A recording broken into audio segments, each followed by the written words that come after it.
Bye-bye Marsa, uwi na kami guys. Ayan si ate, bit-bit ang bit ang laman. Ako rin. Siyempre, nagpadala tayo eh. Kailangan din may matira sa atin, di ba ate? Huwag puro padala lahat. Kaya nga, kahit ang init pa tapos wala kang itira sa sarili mo, nako. Kaya tayo nagtatrabaho dito para sa sarili. Huwag puro bigay lahat. Di ba? Kaya uwi na kami kayo, oh. Bit-bit na naman yung ating yung namili.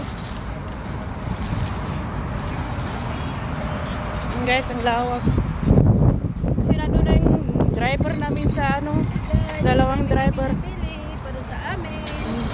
Yak nakabili ng juice. Asan na yun? Nandun? Sa dulo. Ayan mo na. Ang init. Ay, nagdulo pala kung templahin. Ang init ang buga ng araw guys. Sige, bye-bye.